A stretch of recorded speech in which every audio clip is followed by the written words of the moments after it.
고생질이란요. 여러분 잘못 오셨어요. 이 모임의 이제 주 모임은요. 되도록 오지 못하게 하는 모임입니다. 왜냐하면 말씀을 전할 때 얄짤 없거든요. 오늘 적어도 최소한 말씀을 듣고 말씀 앞에 섰다면 최소한 하나님 말씀하신 거에 순종하겠다는 태도. 뭔가 반드시 말씀은 분명하거든요. 얄짤 없어요. 이것도 아니고 저것도 아닌 말씀 하신 적이 없어요. 예수님은. 그렇죠? 성경 말씀에 이렇게 하다가 안 되면 뭐 괜찮아 그래도 괜찮아 이렇게 어정쩡하게 말씀하신 적이 단 한 번도 없습니다. 분명하고 정확하게 말씀하셨어요. 그러면 그 말씀 앞에 서는 우리의 태도는 분명하게 드러나야 돼요. 어정쩡하게 걸쳐있는 이것도 아니고 저것도 아닌 태도로 있는 건 사실상 불가능합니다. 그러니까 분명한 태도를 취해야 돼요. 오늘 말씀의 주제는 따르든지 떠나든지입니다. 따르든지 떠나든지 둘 중 하나입니다. 예수님이 공생의 시간에 이따가 잠깐 이야기하겠지만 공생의 사역 기간에 예수님은 말씀하셨을 때는요. 누구도 변명할 수 없도록 뭐 말장난을 못하도록 아주 분명하고 날카롭게 이야기하셨어요. 그러니까 예수님의 말씀을 들었던 사람들의 반응은 아주 두드러지게 확연하게 나타났습니다. 따르든지 아니면 완전히 대적하고 등을 지고 이를 갈든지 둘 중 하나였어요. 오늘 우리는 선택해야 합니다. 선택의 기로 앞에 서시게 될 거예요. 우리 모두. 그래서 이 모임을 할 때 보통 저희는요, 이제 지난주에 시작을 했어요. 근데 이 모임을 하고 나서 우리는 바로 순종을 해야 합니다. 뜨거울 때. 결단해야 되고 바로 순종. 그냥 듣고 좋네. 호호. 너무 좋은 말씀입니다. 이러고 끝. 이런 거 없습니다. 반드시 말씀이 살아있고 실제하는 말씀이라면 그 말씀은 우리의 삶 가운데 실제로 다가오게 되어 있어요. 그리고 반드시 삶의 어떠한 태도를 요구할 때가 있고 반드시 어떤 삶의 어떤 부분을 내려놓는 어떤 결단과 태도를 요구합니다.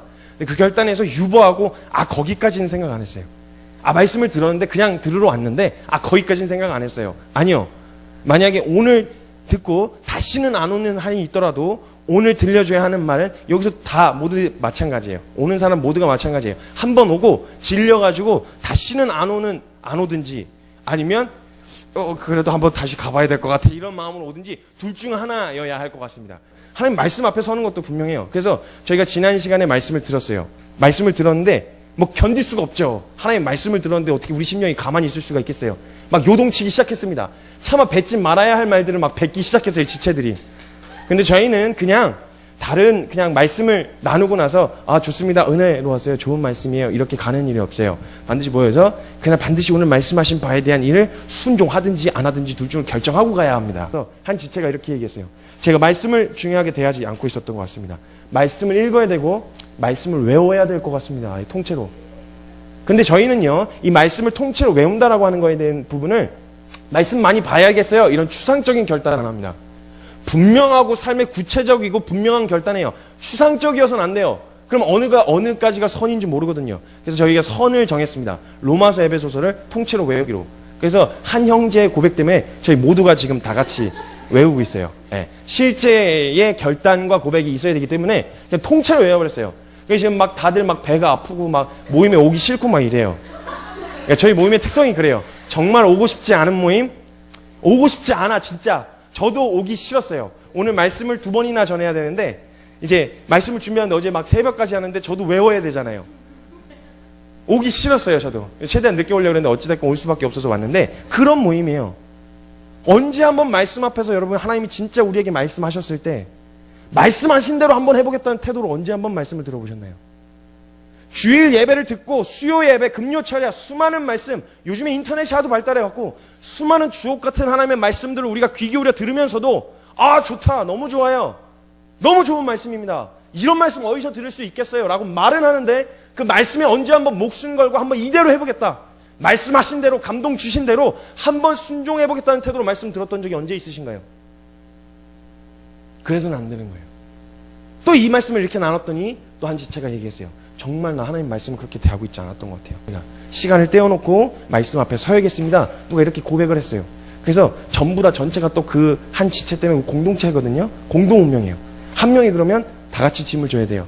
그래서 한 지체가 저는 구체적으로 아침에 일찍 일어나겠습니다. 그럼 일찍이 언제 아니라 구체적이고 분명한 내 느낌이 아니라 분명한 기준을 정하고 말씀 앞에 순종해보자 이런 태도에서 또 한 지체가 저는 6시에 일어나서 같이 말씀을 읽겠습니다. 모두가 다 한숨이 나왔어요. 그리고 서로 깨워주기 시작했습니다. 공동 운명이거든요. 같이 진짜 순종해 보는 거예요. 말씀을 언제 한번 이런 태도로 대해 보셨어요? 하나님 말씀하셔서 나 진짜 말씀 앞에 제대로 서고 있지 않나 봐 라는 말씀을 주셔서 충격을 주셨을 때 언제 한번 이런 태도로 말씀 앞에 서보셨어요? 언제 한번 진지하게 말씀 앞에 서보신 적이 있냐는 거예요. 이 모임이 특별하다는 게 아니에요. 한번 해보자고 모인 거예요. 누구 언제 떨어져 나갈지 아무도 몰라요. 우리는 그냥 넘어가지 않습니다. 그냥 어물쩡 넘어가지 않아요. 분명히 하나님 말씀하셨으면 그에 따른 우리의 태도, 우리 삶에 대한 변화와 태도, 결단이 분명히 우리 삶에게 요구할 거예요. 그때 물러서지 않고 둘 중 하나인 거예요. 따르든지 떠나든지. 말씀에 순종하겠습니다라고 선택한 사람들은 어떤 말씀이 임해도 따를 테고, 그런 준비가 안 돼 있는 사람들은 결국 떠나갈 거예요. 처음 시작하기 전에 이 말씀 정도면은 내가 순종할 수 있겠습니다. 내 상식 안에서 선을 그려놓지 말고 먼저 말씀 시작하기 전에 찍고 가는 거예요. 말씀하세요. 무조건 순종하겠습니다. 그러면 그때부터 하나님의 말씀이 들리기 시작합니다. 순종해야 할 것과 결단해야 할 게 보이기 시작하는 거예요. 근데 한번 들어보고요. 한번 들어보고 결정하겠습니다. 이런 태도로서는 죽도 밥도 안 되는 거예요. 그런 말씀을 들어갖고 어떻게 할 수 있겠어요? 분별할 수 있겠어요? 안 된다는 거죠. 그래서 저는 오늘 아주 얄짤없는 말씀을 나눌 겁니다. 따르든지 떠나든지 둘 중 하나, 그 선택의 길 앞에 우리 모두 함께 서게 될 겁니다. 되도록 권면하지 마세요. 모임 너무 좋아 이렇게 소개도 하지 마세요. 죽고 싶으면 가 이렇게 소개할 만한 모임이 되고 싶어요. 그러니까 오셔서 보면 아시겠지만 저희 분위기가 이렇게 막 사람들이 많이 모여나 이렇게 하지 않아요. 그래서 청년들에게 정말 한번 진짜 주님이 된다고 하셨으면 순종 그대로 한번 해보는 이런 자리로 나아가려고 합니다. 우리는요, 저희가 지난 시간에 우리가 말씀을 듣고 나서 정말 우리가 인생의 해답이고 말씀이 답인 줄 우리 모두가 동의하고 우리 모두가 맞다고 말은 할 수가 있는데, 인생의 해답인 말씀을 대하는 우리의 태도를 살펴보았습니다. 그리고 제가 여러분에게 다시 질문을 드립니다. 다시 질문을 드릴 거예요. 그 질문 앞에 다시 서봐야 합니다. 자, 우리 유한한 인간에 있어서 말씀은 정말 중요하고 중대한 것임을 알았는데 그 말씀을 대하는 우리의 태도를 살펴보았더니 정말 저와 여러분에게 말씀이 인생의 해답이 말씀이 맞으시던가요? 인생의 해답이 말씀이 맞으시던가요? 이 질문 앞에 한번 정직하게 서보자는 거예요. 맞다면, 여러분 정말 맞다고 고백할 수 있었으면 이 질문에도 동일하게 대답할 수 있어야 합니다. 우리의 인생에 있어서 정말 진지하게 고민하는 만큼 진지하게 하나님의 말씀 붙드시나요? 이 인생 진짜 중요한 거잖아요. 한 번 사는 인생. 이거 그냥 막 살 수는 없잖아요. 그냥 훅 지나가는 건데 막 살 수는 없으니까 나 진짜 이거 하면 행복할까? 이렇게 진지하게 고민하고 진지하게 생각하는 만큼 그런 진지함으로 성경 말씀 붙드시나요? 만약 아까의 그 고백에도 아멘 하고 당연하게 대답할 수 있었으면 우리 일상에 이 질문에도 대답할 수 있어야 합니다. 정말 나 그렇게 진지하게 말씀 붙들고 있는가? 만약 아까 정말 우리 인생에 있어서 중요하고 중대한 게 인생의 해답이 말씀이란 것에 아멘 할 수 있었으면 지금 이 질문에도 대답할 수 있어야 합니다. 여러분, 이 질문 앞에 한번 서보자는 거예요. 누가 말해주는 거 말고 하나님 말씀 앞에서 스스로 자기를 돌아보자는 거예요. 스스로. 근데 우리 스스로도 우리 스스로를 못 봐요. 자기 자신을. 자, 여러분의 자기 얼굴을 지금 보세요. 자기 얼굴을 보세요. 자, 막 이제 자기 얼굴을 보세요. 못 보거든요. 도구나 도움 없이는 자기 얼굴을 못 봐요. 그 옆에 사람을 봐주세요, 서로. 자, 옆에 사람을 봐도 객관적으로 봐주시면 못해요. 왜? 자기마다 미의 기준이 달라요. 각자마다 이상형이 있고 미의 기준이 달라서 어떤 사람은 이쁘다고 하는데 어떤 사람은 못생겼다 그래요. 어떤 사람은 키가 크다고 하는데 어떤 사람은 작다고 말해요. 그러니까 이건 사실상 정확한 기준이 없는 거죠. 우린 객관적이지 않아요. 누구도 자기 자신 스스로를 아무런 도움 없이 객관적으로 보는 일은 불가능합니다. 그리고 누군가가 나를 봐줘도 정확한 기준 없이 나를 보면 그 사람이 아주 지극히 개인적인 주관적인 관점으로밖에 나를 볼 수 없어요. 그러니까 누구도 기준이 아니라는 거예요. 그럼 어떻게 나를 봐야 되죠? 어떻게 나를 정확한 기준 안에서 내가 잘못됐는지 잘못되지 않았는지 어떻게 판단하고 어떻게 분별할 수 있겠냐는 거예요. 어떻게 해야 되는지를 모르고 뭐가 기준인지도 모른다면 어떻게 문제를 해결할 수가 있겠어요? 이런 질문이 찾아올 수밖에 없어요. 그럼 이런 유한한 줄을 주님이 아시고 우리가 이렇게 유한하고 서로가 서로를 봐도 객관적으로 기준 없이 서로 막 찌르고 이럴 줄을 아시고 우리 스스로를 돌아볼 수 있는 기준을 주셨어요. 우리를 아주 객관적으로 볼 수 있는 기준을 우리에게 주신 거예요. 우리 정말 잘 가고 있는 건지 신앙생활 이 정도면 충분한지 이만큼만 해도 괜찮은지에 대한 부분을 살아도 괜찮은지 볼 수 있는 기준을 두셨는데 그것은 바로 말씀입니다. 말씀.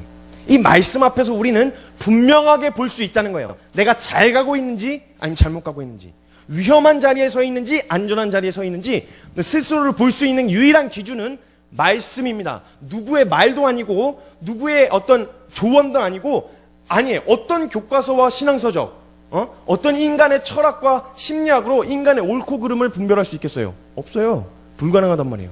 인간이 아무리 똑똑하고 아무리 고차원적인 사고방식으로 사람을 분석하고 판단하려고 해도 분명 못해요. 그건 자기 기준 안에서 하는 거지 명확한 기준이 아니란 말이에요. 그럴 옳고 그름을 판단할 기준은 말씀 외에는 없습니다. 말씀 밖에는 없어요.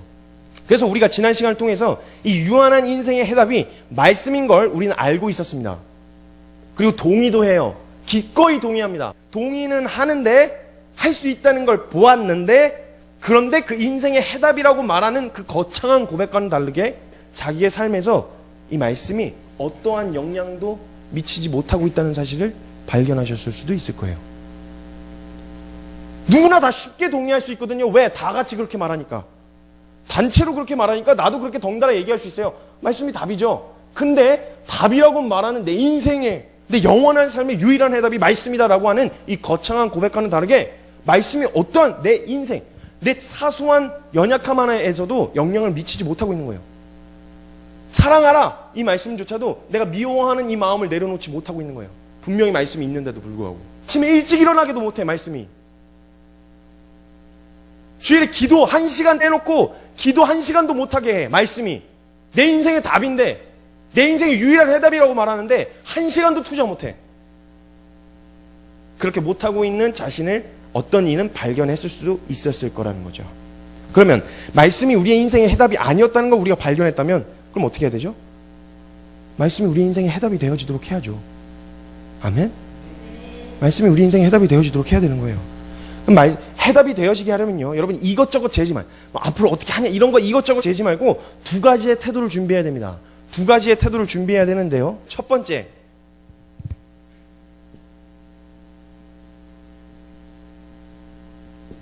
무조건 하나님의 말씀이 임하면 말씀하시면 하겠습니다.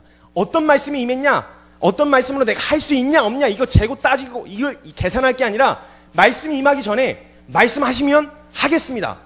말씀만 하십시오. 한번 해보겠습니다.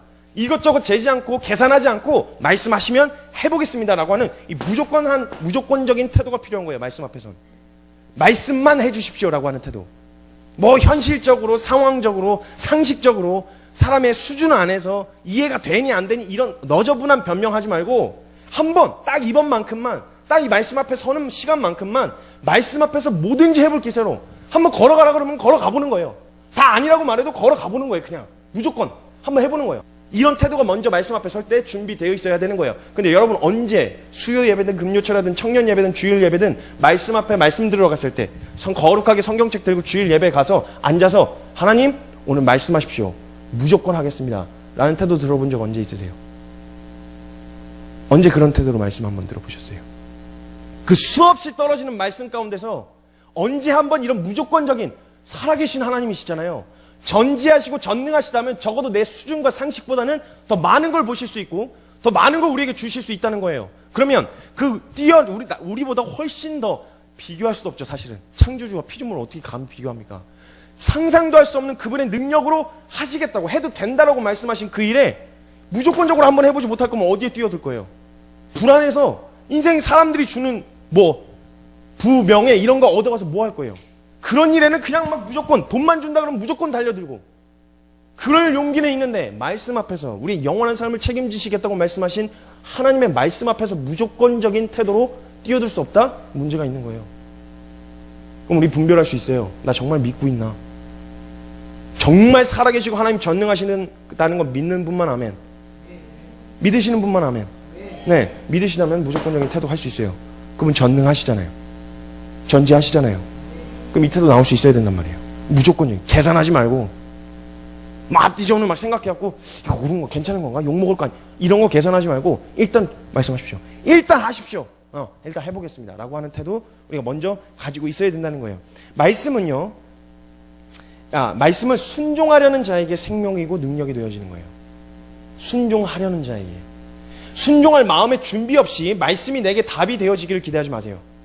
나아만 장군이 엘리사에게 갔습니다. 엘리사에게 문둥병을 치료받기 위해서 갔어요. 근데 그때 아주 어처구니 없는 얘기를 해요. 엘리사가 너 가서 물을 이렇게 담갔다가 뺐다 담갔다. 근데 만약에 정말 낫고 싶은 마음이 간절했더라면 되도 않는 소리고 그 물에 몇 번 담갔다 뺐다 하는 게 무슨 소용이냐 라는 생각이 들었더라도 무조건 그냥 했어요. 근데 자기 상식 안에서 낫게 해주길 바랬던 거예요. 막 기도하고 안수했더니 막 하늘에서 불이 내렸고 막 문둥병이 막 다 싹 사라지는 막 이런 걸 기대했나 보죠. 낫기를 기대하는데 그 정도까지 순종할 마음은 없었다는 거예요. 만약 문둥병이 들어서 진짜 고침을 받고 싶은 소망함이 있더라면 7번이 아니고 수천 번이라고 하라 그래도 했어야 되는 거잖아요. 근데 만약 거기에 순종할 마음 없으면 문둥병 달고 살아야죠 뭐. 안 그래요? 문둥병 달고 살아야죠. 뭐라도 하면 나을 수만 있다면 무조건 하겠다. 이 인생에 대한 답을 얻을 수 있으면 무조건 하겠다. 이런 결론도 없이 우리 인생, 불안한 인생 어떻게 살 거예요? 어떻게 살 거예요? 그렇단 말이죠. 이 태도가 준비되어 있어요. 우리가 말씀 앞에 섰는데. 이런 태도를 가지고 있어야 된다는 겁니다. 말씀은 순종하는 자에게 능력이 되어집니다. 아멘? 네. 무식하고 이 무조건적인 순종의 태도로 말씀 앞에 서려면 또 한 가지 우리가 안에 있어야 하는 마음의 태도가 있습니다. 그건 내 삶이 말씀 앞에 변화되어지기를 바라는 소망입니다.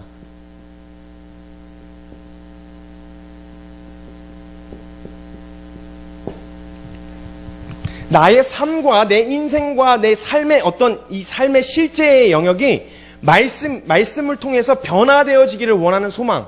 말씀이 내 삶을 변화시키기를 바라는 소망이라는 거예요. 그 인터넷의 보급을 통해서 각 나라 전 세계에 있는 아주 진짜 하나님을 사랑하고 하나님을 경외하는 사람들의 메시지를 우리가 들을 수 있게 됐어요. 엄청난 메시지를 막 듣잖아요. 막 폴 워저 목사님이든 존 파이퍼 목사님이든 그거 알아듣지도 못했는데 누가 또 자막까지 달아놓는 바람에 막 그런 주옥 같은 말씀들을 우리가 막 들을 수 있게 됐습니다. 그럼 이런 말씀을 듣고 정말 그 분명하고 정확한 진리의 말씀을 들었더라면 벌써 우리의 삶이 뒤집어지고도 남았어야 되잖아요. 엄청난 말씀을 많이 들은 만큼 그만큼 변했어야 하는 게 맞는 건데 변하셨어요? 영상 보고 변하셨어요? 변하셨어요? 어쩌면 여러분 잘 보세요. 이 변화에 대한 소망, 어쩌면 좋은 말씀, 분명하고 날카로운 말씀, 내 속을 확 시원하게 해주는 말씀은 기대하고 좋아하고 바랄 수도 있는데 그 말씀 앞에서 순종하고 싶은 소망함, 정말 말씀이 내 삶을 움직이기를 바라는 소망까지는 없었는지도 몰라요. 내 삶이 이 말씀 때문에 내 삶이 뒤집어졌으면 좋겠다 이런 소망은 없었던 거예요. 그냥 내 속을 긁어줬으면 하는, 왜 난해한 구절들이 많잖아요 성경에. 그런 거 막 쫙쫙쫙 풀어주면 와 짱이다 이렇게 반응은 하지만 그 말씀이 내 심령을 강타해서 내 삶이 변하기를 기대하진 않았던 거예요. 그냥 좋은 말씀, 그냥 귀 긁어주는 그런 말씀을 듣고 싶었지만, 정말 정확하고 분명한 말씀이 내게 임해서 그 말씀이 나의 삶을 이끌어가고 변화시키기를 바라는 소망이 여러분 안에 있으신가요? 쉽게 대답하지 마세요.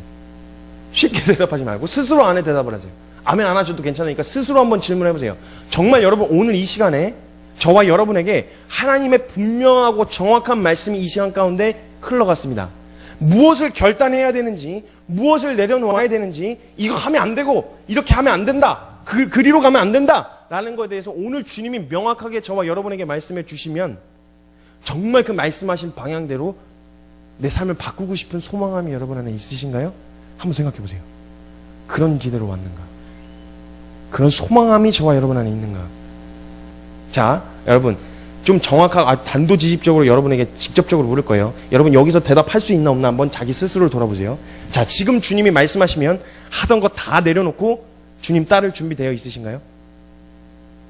하던 거 전부 다 내려놓고 일을 하든 뭐 학교를 다니든 뭐든 다 내려놓고 주님 따를 준비되셨나요?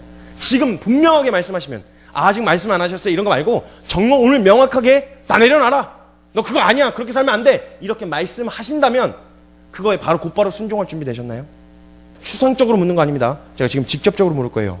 자, 간사님 지금 이제 앞으로도 다시는 일하지 말고 돈 벌 생각하지 말고 너 온전히 주님 말씀하신 그 사역자의 길로 진짜 막 욕을 먹든 뭐든 상관없이 다시는 막 돈 벌 생각하지 마라. 너한테 돈이라는 걸 주지도 않을 거야. 이런 건 너에게 기회조차 없을 거다 앞으로. 넌 내가 하늘에서 떨어지는 만나와 메추라기만 먹어라. 여기서 한평생 그렇게 살아야 된다 라고 오늘 말씀하셔서 일 그만둬라 라고 말씀하시면 오늘 지금 당장 다 내려놓고 주님 따를 준비 되셨어요? 괜찮아요. 대답 못 하시겠으면 안 해도 괜찮아요. 오케이, 거기까지. 자, 앞에 간사님. 자, 아주 진짜 제가 추상적으로 묻지 않을 거예요. 만약 오늘 내가 좋아하는 사람, 지금은 때가 아니야. 하나님 원하시지 않는 관계야. 불필요한 관계야. 하나님 앞에 합당하지 않은 관계야. 내려놔라 말씀하시면 그 관계 지금 당장 내려놓을 수 있으시겠어요? 오케이, 여기까지. 자, 지영 간사님, 그 학교 이제 더 이상 가지 마라. 아니, 학교 가지 마. 너 무슨 어떤 비전을 갖고 있고 어떤 꿈을 꾸고 있는지 잘 모르겠는데 가지 마. 넌 내가 가라고 하는 곳으로 가. 아프리카 저기. 거기에 가서 너 평생 거기 있어라 라고 말씀하시면 지금 당장 오케이, 짐 쌀 준비 되셨나요? 오케이, 거기까지. 여러분, 제가 말씀드리는 건요, 학교 가지 마라, 일하지 마라, 좋아하는 사람 버리란 말이 아니에요. 정말 내가 원하고 이루고 싶은 그것이 만약 하나님의 뜻과 달라서 내려놓으라고 말씀하시면 지금 당장 순종할 준비 되셨냐는 거예요. 이걸 묻고 싶은 거예요. 일을 하지 않는 것만이 옳다고 말하는 게 아니에요. 정말 하나님께서 가라고 하신 길이 내가 원하는 길이 아니더라도 하나님 말씀하시면 갈 수 있겠냐는 거예요. 지금 사역 잘 되고 있는데 너 예전으로 다시 돌아가라? 이건 지금 제가 저한테 질문하는 거예요. 저도 똑같이 말씀 앞에 서야 되거든요. 저한테 질문하는 거예요. 저 쉽게 말했어요. 사람들 앞에서 저 언제든지 다시. 제가 10년 넘게 노가다만 했거든요. 제 사역의 주된 업무가 노가다였어요. 뭐 진짜 그냥 말이 노가다가 아니라 실제로 노가다, 곡괭이질하고 삽질하고 하는 노가다를 10년 넘게 했어요. 10년 가까이 했죠. 근데 너 지금 이렇게 막 사역하고 사람들 만나고 사람들이 인정해주고 이런 사역 말고 똑같이 아무도 알아주지 않는 그때로 다시 돌아가도 너 돌아갈 수 있겠냐? 여기까지. 네, 물론 여러분 어렵고 치열할 거예요. 쉽지 않아요. 쉽단 말씀 안 하셨어요. 주님이 말씀을 선택하고 주님을 따르는 일이 쉽지 않다 그러셨어요. 예수님도 말씀하셨어요. 너를 부인하고 십자가 지는 고통 그거 없으면 너 이제 나 따라올 수 없다고 주님 말씀하셨어요.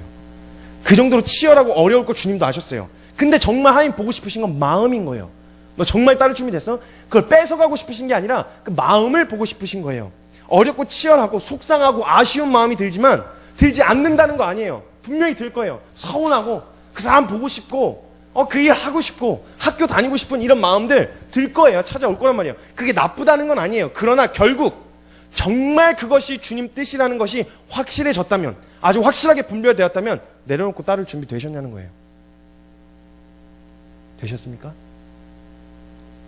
주님 말씀에 순종하기 원해요. 주님 사랑해요. 내 전부를 드립니다. 찬양 너무 쉽게 하죠. 그 의미가 지금 이런 의미거든요. 이 의미를 담고 있는 가사예요. 찬양의 고백 너무 쉽죠. 누구나 할 수 있어요. 근데 이걸 삶에서 실제로 요구하신다면 따를 준비 되셨나요?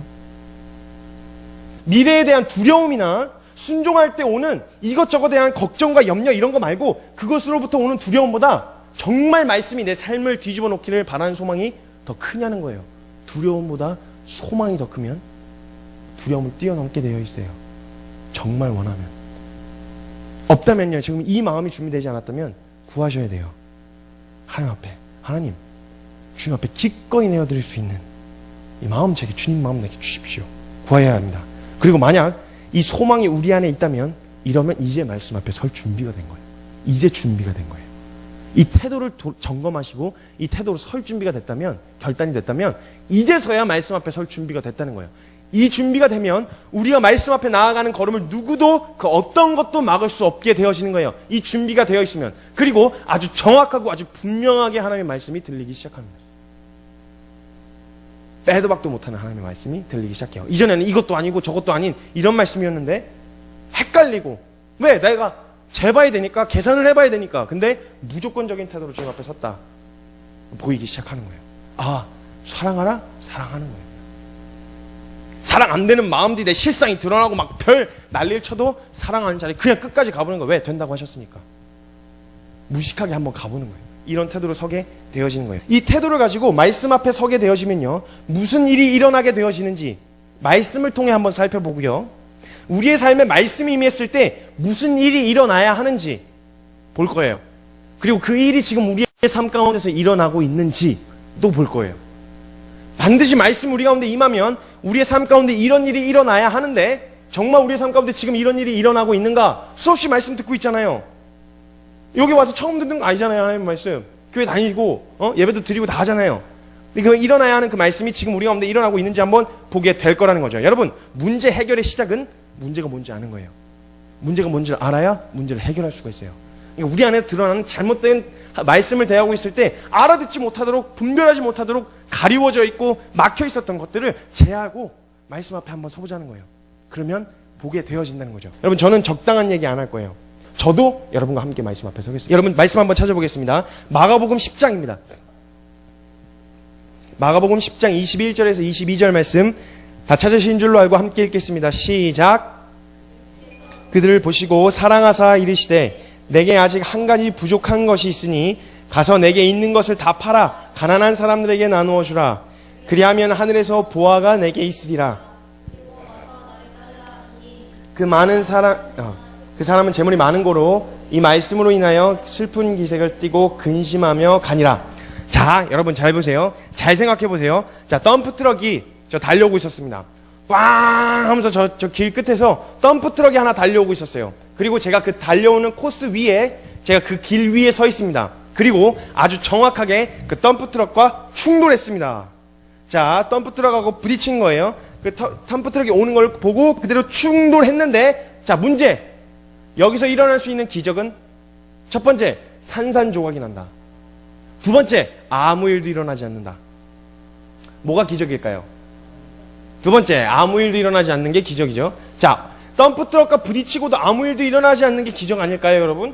그죠? 진짜 부딪혔는데 산산조각이 나면 당연한 결과. 그런데 덤프트럭하고 딱 부딪혔는데 아무 일도 일어나지 않고 말짱해. 그리고 아무 일도 없었다. 팍! 그래서 툭툭 털고 다시 나오려 나면 이거야말로 기적 아니겠어요? 기적이잖아요, 그죠? 그럼 자, 아주 신기한 일이 막 요즘에 막 일어나고 있어요. 엄청난 기적이 막 쏟아지고 있는데 잘 들어보세요. 덤프트럭과는 비교할 수도 없는 어마어마한 살아계신 하나님의 말씀이 막 쏟아지고 있습니다. 그게 우리의 삶에 빵빵 충돌해요.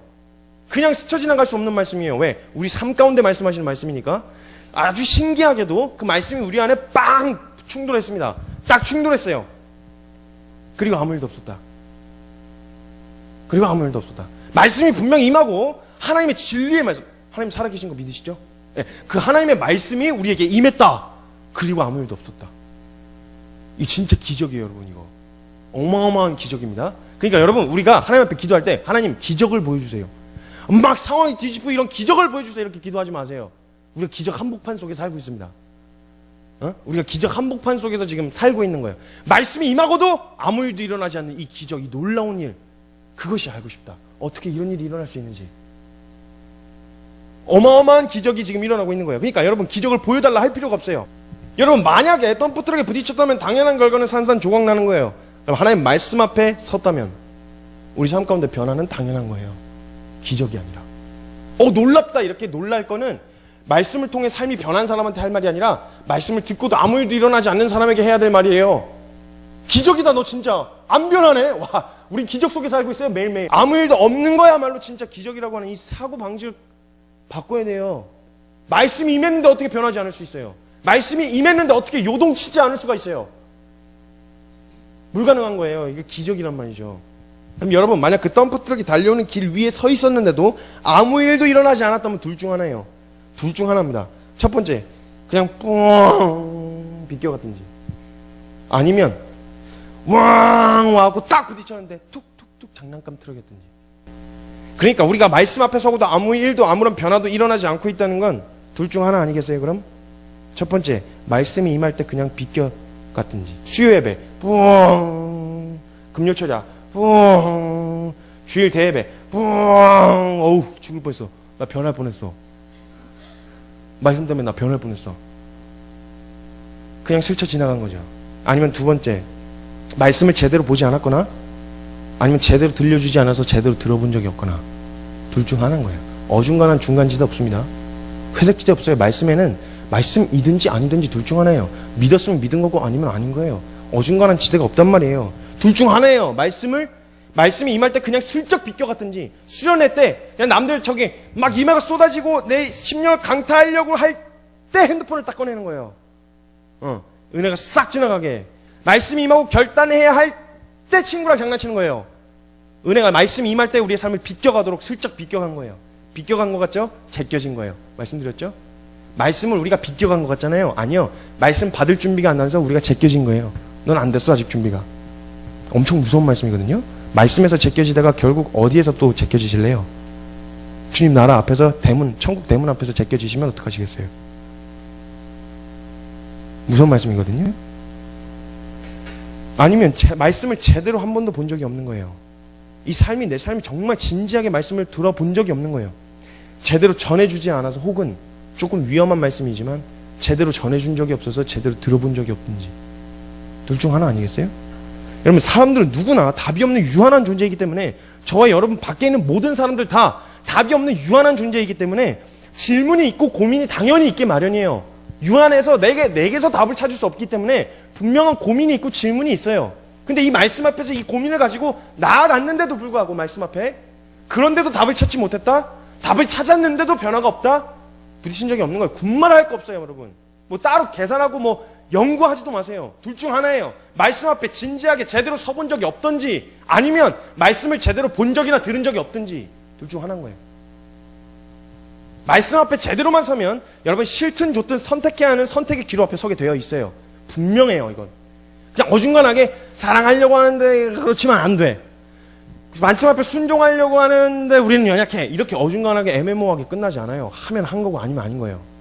순종했으면 한 거고 안 했으면 안 한 거예요. 순종하다 한 건 없고 말다가 한 건 없어요. 분명하다, 아주 분명하고 정확하다는 거예요. 어중간하게 어물쩍 넘어갈 수가 없다는 거죠. 말씀 앞에 분명히 섰는데도 아무런 반응이 없다면 이거 무언가 대단히 심히 잘못됐다는 거예요, 여러분. 원수를 사랑하는 말씀만 하나 임해도요, 여러분, 순종하고자 제대로 받고자 하는 마음으로 받으면요, 그 말씀은 반드시 내가 그 사람을 사랑할 수 없는 나의 본성을 드러내게 되어 있어요. 저걸 어떻게 사랑하냐고.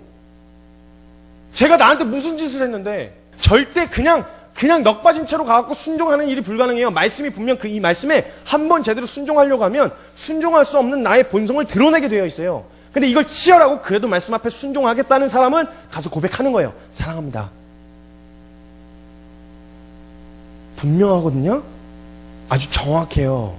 하나님이 애매모호하게 말씀하신 적이 없어요. 그런데 여러분, 우리가 말씀을 듣는데 사랑하라. 오, 좋은 말씀입니다. 너무 좋은 말씀이에요. 서로 사랑해야죠. 서로 이웃을 사랑하고 내 몸같이 사랑해야죠.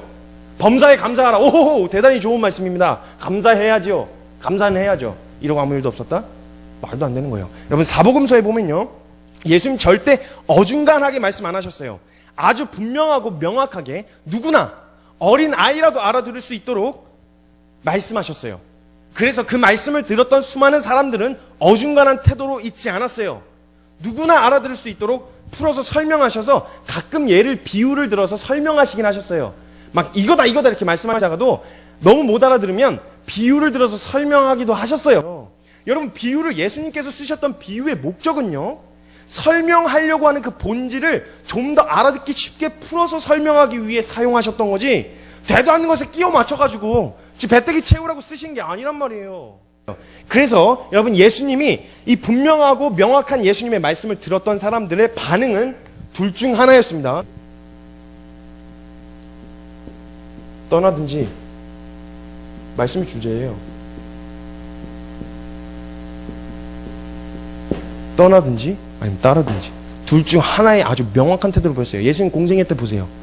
예수님을 따르거나 어중간하게 예수님이 좋기도 하고 싫기도 하고 이렇게 어물쩡하게 막 발 이렇게 계산하고 이런 사람 없었어요. 그런 사람이 있으면 주님이 완전히 그냥 내쳐버리셨어요. 너 똑바로 선택해. 이거야 저거야.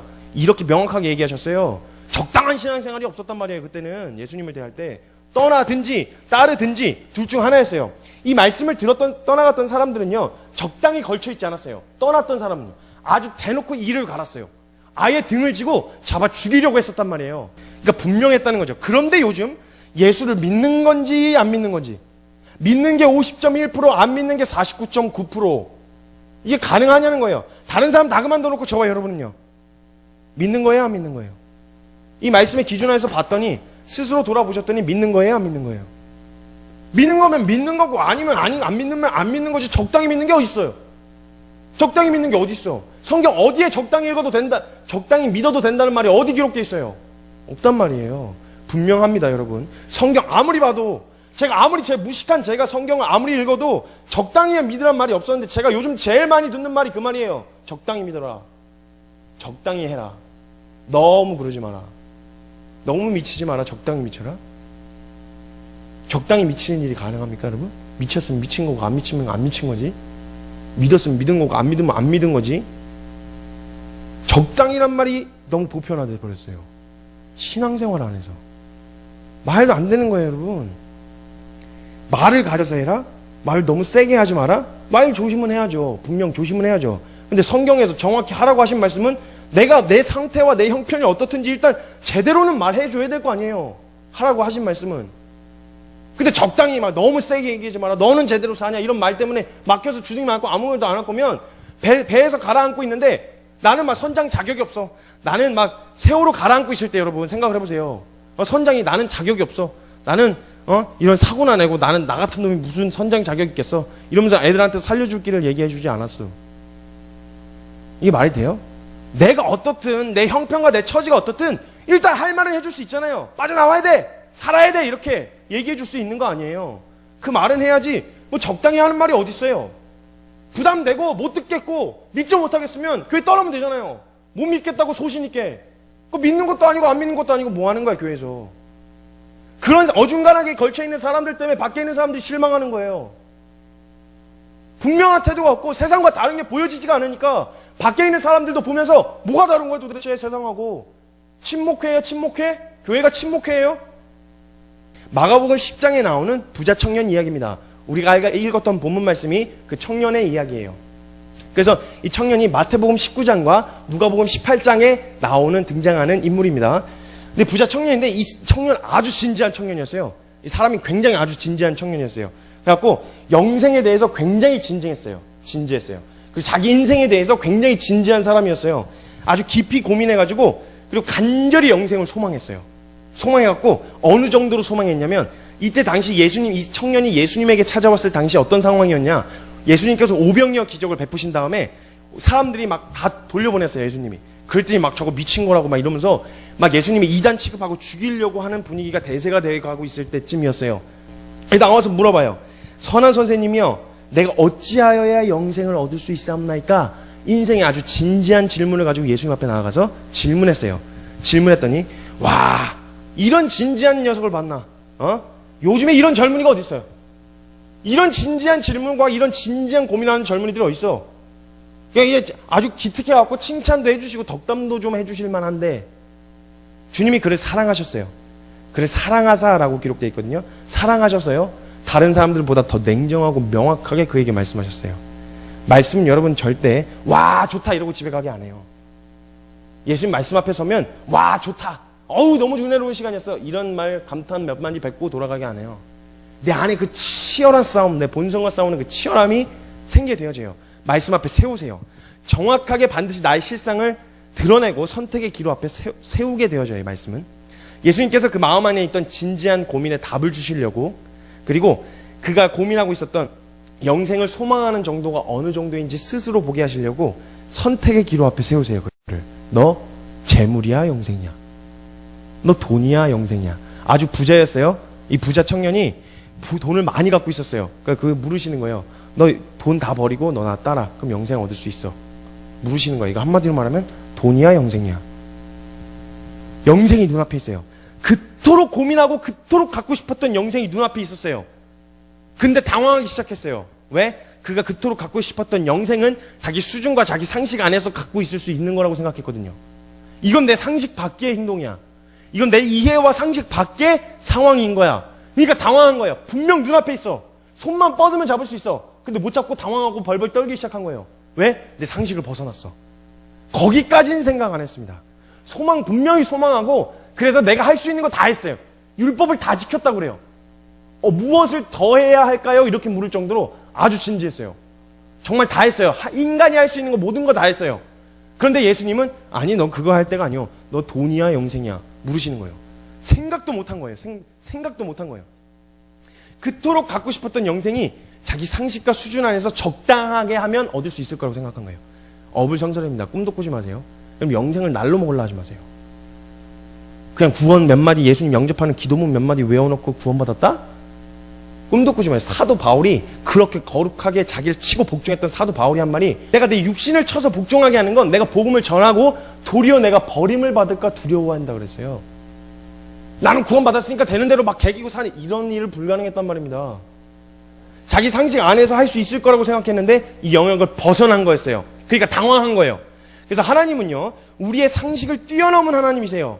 그 하나님을 믿는 우리의 믿음은 상식 안에 갇혀 있을 수가 없어요. 우리의 믿음이 적당히 인간의 상식과 통념 안에서 해결할 수 있는 능력이 아닌 겁니다, 여러분. 놀랍게도요, 부자 간원은 이 가치,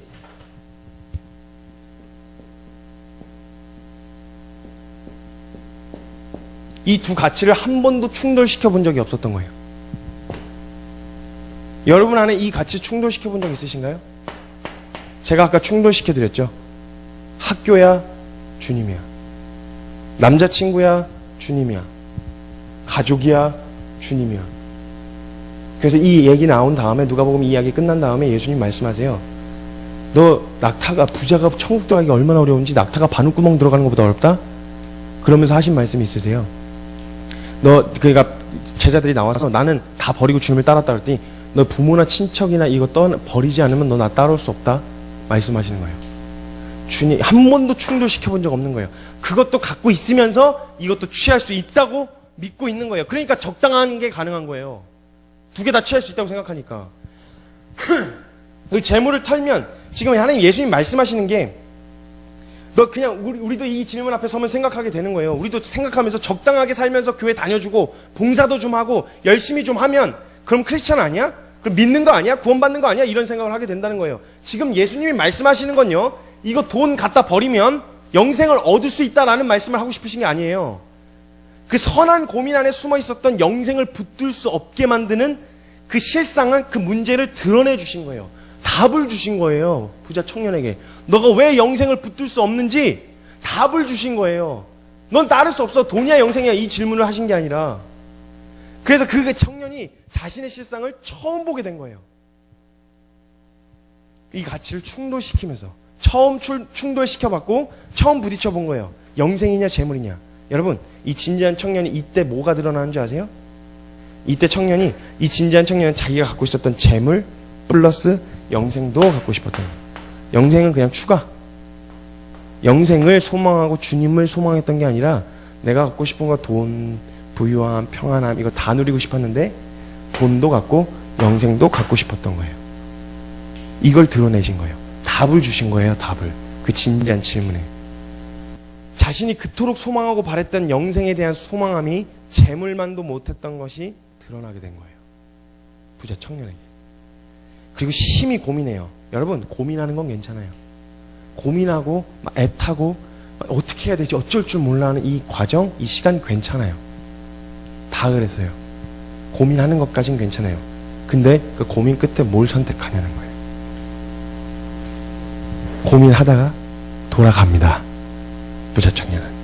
여러 가지 표현이 있어요. 근심하며 돌아가니라. 마가복음에는 슬픈 기색을 띠고 돌아가니라. 심히 고민하고 돌아가니라. 이렇게 표현되어 있어요. 그냥 돌아간 줄 알았죠. 부자 청년이 돌아갈 때 뭐야, 그 질문하러 와갖고 답도 못 얻고 돌아간 거야? 이렇게 생각하실 수도 있는데 아니요. 아주 정확한 답을 듣고 돌아갔습니다. 예수님께. 그가 얻고 싶어 했던 영생에 대한 확신을 얻지 못했던 문제의 답은 무엇을 어떻게 뭘 더 해야 될까요가 아니라 자기 자신에게 있다는 것을 알게 된 거예요. 다시는 부자 청년은 돌아가서 뭘 더 해야, 영생을 위해서 뭘 더 해야 될까 이런 고민 안 했을 거예요. 더 이상. 왜? 어디에 문제가 있는지 알게 되었기 때문에. 답을 듣고 돌아간 거예요. 자기 자신에게 있다는 것을 확실하게 답을 얻고 돌아가게 되었다는 거예요. 말씀 앞에 서면 이렇게 되어지는 거예요. 답을 듣게 되어 있어요. 그리고 답을 듣는 걸로 끝나지 않아요. 반드시 우리는 선택의 기로 앞에 서게 됩니다. 말씀도 그 정도까지는 소망하지 않은 거예요. 영생도 그 정도까지는, 돈을 다 버릴 만큼까지는 소망하진 않았던 거예요. 여러분은요? 그래서 제가 시작할 때 말씀드린 거예요. 말씀이 내 삶을 변화시키기를 원하는 간절한 소망, 모든 것을 다 내려놓는 한이 있더라도 말씀 앞에 제대로 서고 싶은 소망 없이는 안 된다고 말씀드리고 시작한 거예요. 그래서 여러분 말씀하시면 무조건 하겠다는 무조건적인 태도로 하겠다는 이 무식한 태도가 준비되어 있지 않으면 말씀이 임하고도 그냥 돌아갈 수밖에 없다는 거예요. 그래서 그 무조건적인 태도와 말씀 앞에 순종하겠다는 태도가 준비되어 있어야 된다고 말씀드렸던 거예요. 답을 얻었는데 그냥 돌아가잖아요. 영생이 눈앞에 있었는데 그냥 돌아가잖아요. 분명히 그토록 원해서 율법 다 지키고 어렸을 때부터 그토록 원했는데 그게 눈앞에 있는데 순종할 준비가 안 돼 있어서 내 상식 안에서 해결하려고 그래서 눈앞에 있는데도 그거 못 얻고 그냥 돌아가잖아요. 이 꼴 난다는 거예요. 만약 그 준비가 되어 있지 않으면.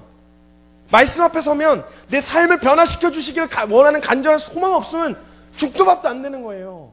하나님 말씀하시면 무조건 하겠다라는 태도가 준비되어 있지 않으면 말씀이 임하고 답이 있어도 순종 못 한다는 거예요. 그냥 말씀은 그림의 떡밖에는 안 된다는 거죠. 그래서 말씀드렸다는 거예요. 여러분 진짜 치열하고 고민하는 건 문제가 아니에요. 충분히 고민하고 치열할 수 있어요. 근데 진짜 중요한 건 분명히 드러난 말씀 앞에서 뭘 선택하시겠냐는 거예요. 여러분 뭘 선택하시겠습니까? 분명하게 드러난 말씀에 변명할 수도 없게 분명하게 드러난 이 상황 가운데서 여러분은 뭘 선택하시겠어요? 정말 모든 것보다 최우선적으로 주님 선택하시겠습니까? 관계보다 주님이신가요? 기회보다 주님이신가요? 사역보다 주님이신가요? 돈보다 주님이신가요? 성공보다 주님이신가요? 여러분 이 기회 앞에서 이 선택의 기로 앞에서 여러분 뭘 선택하시겠습니까? 오늘 뭘 선택하실래요? 오늘 주님의 말씀이 여러분의 삶을 뒤집어 놓아도 괜찮으시겠습니까? 정말 괜찮으시겠어요? 오늘 상식을 벗어난 말씀으로 너 나를 따라라 말씀하시면 그럼 따르실 수 있으시겠어요? 따를 수 있으시겠어요? 만약 우리가 이 고민과 이 치열한 끝에서 여러분 주님을 선택하면요 그토록 바라던 영생, 우리가 그토록 원했던 거룩, 우리가 그토록 이루고 싶었던 그 의로움, 이 모든 것을 내가 이룰 필요도 없이 예수 그리스도가 모두 다 이루었다는 걸 보게 되실 거예요. 그래서 초대하시는 거예요. 치열해도 와. 어려워도 와. 넘어지고 자빠져도 괜찮으니까 와.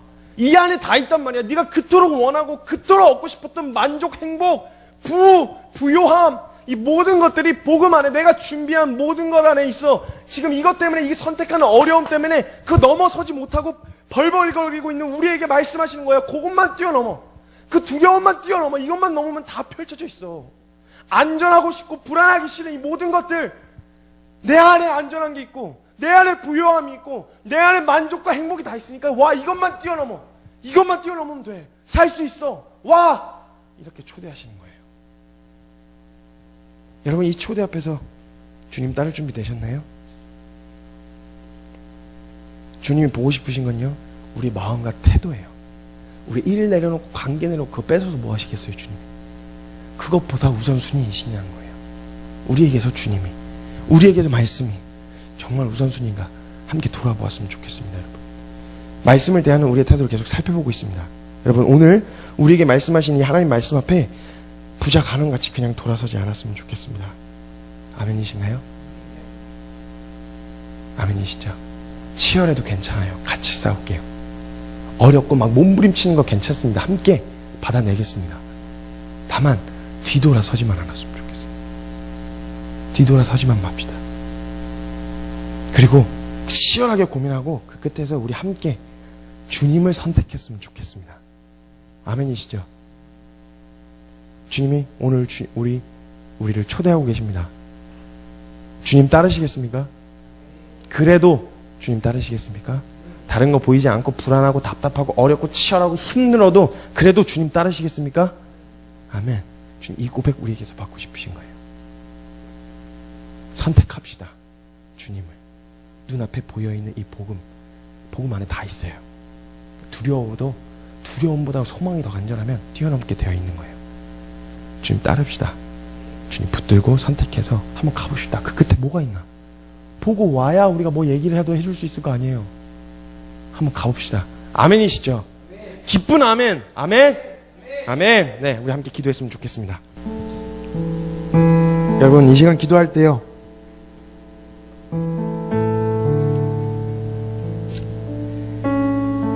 저 분명히 말씀드렸습니다. 쉽다고 안 했어요. 쉽지 않을 거예요. 정말 어려울 겁니다. 저도 지금 어려워요. 내 앞에 정말 하나님 앞에 합당하지 않은 게 뭐가 있지?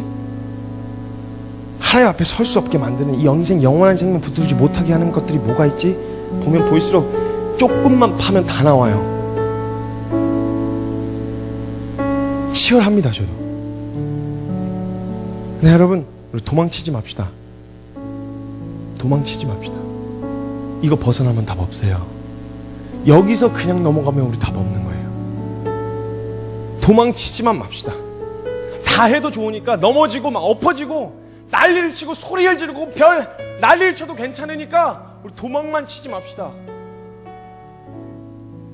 여러분, 배신하고 돌아서는 거 한 번이면 족합니다.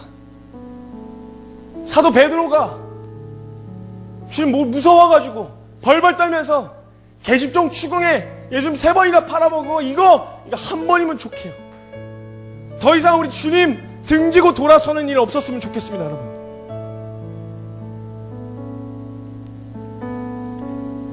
저희 아버지께서 계시는데 저희 아버지가 평상시에도 그렇고 지금까지 칭찬을 잘 안 하세요. 칭찬을 거의 받아본 적이 없어요. 근데 제가 딱 하나 칭찬 받았던 게 있더랬습니다. 그게 이렇게 말씀하셨어요.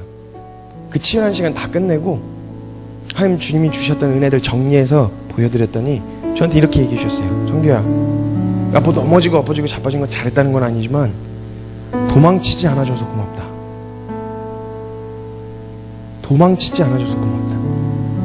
여러분, 무섭고 힘들고 어렵다고 도망만 가지 맙시다. 이런 생각도 들 거예요. 나만 이러는 거 아니야? 다른 사람들 다 괜찮고 그냥 살고 있는데 나만 이렇게 너무 나대가지고 너무 들이대가지고 그런 고민 안 하고 편안하게 살고 있는데 나만 이렇게 치열한 거 아니야? 나 미친 거 아니야? 사람들과 다른 것 같은 자기의 모습을 보게 될 수도 있어요. 아니요, 여러분. 아니요. 그렇지 않았어요. 사도들 전부 다 그렇게 느꼈어요. 예수 앞에 섰던 모두가 다 그렇게 섰습니다. 우리 그래도 갔으면 좋겠습니다. 보이지 않고 답답하고 힘들고 치열하고 어려워도 그래도 주님입니다 하고 갔으면 좋겠어요. 여러분, 생각을 해보세요. 예수님이 우리에게 뭐 어떻게 하셨었나? 예수님 만약에 힘들다고 어렵다고 십자가의 길 가시지 않았더라면 우리 어떻게 할 뻔했어요? 예수님도 기도하셨거든요. 예수님도 무서우셨어요.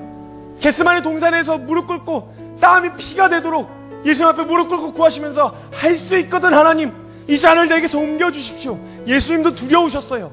고통스러우셨어요. 근데 예수님은 그 십자가 뒤에 있는 영광을 보시고 그 길 가셨어요. 우리 예수님 따르는 거잖아요. 우리도 똑같이 갑시다. 잠깐 아파 보이고 잠깐 고통스러워 보이시지만 말씀 안에 다 있습니다. 이거 넘어서면 말씀 안에 다 있는 거예요. 십자가 죽음 뒤에 펼쳐져 있는 부활의 생명과 영광처럼 다 펼쳐져 있게 되어지는 겁니다. 여러분, 무섭다고 물러나지 맙시다. 두렵다고 포기하지 맙시다. 힘들다고 주저앉지 맙시다. 주저앉아도 넘어져도 엎어져도 말씀하셨다 그럼 다시 한번 일어납시다. 그리고 다시 한번 말씀 붙드는 거예요. 안 되지만 된다고 하셨지. 그래, 오늘 다시 한번 말씀 붙들고 나아가자. 이 말씀이면 충분하지. 이러고 붙들고 한번 다시 일어나서 걸어갑시다. 옆에 같이 가는 사람도 있어요. 걱정하지 마세요. 넘어지면 부축해서라도 같이 갈 거예요. 들쳐업고서라도 같이 갈 거예요. 함께 갑시다. 이 치열한 가운데 그러나 그 끝에 있는 영광스러운 하나님의 은혜 바라보고 함께 갔으면 좋겠습니다. 포기하지 않겠습니다. 하나님 물러서지 않겠습니다. 뒤돌아서지 않겠습니다. 힘들다고 어렵다고 포기하지 않겠습니다. 우리 그렇게 주님께 기도하며 간절하게 하나님 이 길 끝까지 가려고 합니다죠. 나 어떤지 아시니까 주님 날 좀 지켜주세요. 이게 갈 수 있도록 함께 해주세요. 우리 그렇게 주님의 이름을 간절히 부르며 우리 함께 기도했으면 좋겠습니다. 함께 기도하시겠습니다. 사랑의 하나님 감사합니다. 하나님 솔직하게 인정하기는 저도 무섭습니다. 저도 겁이 납니다. 나 이거 어떡하나, 사람들 다 책임질 수 있나, 이런 두려움이 지금도 엄습하고 지금도 공격해 들어옵니다. 말 너무 세게 뱉어놓은 거 아닌가 하는 걱정이 먼저 앞서고 있습니다.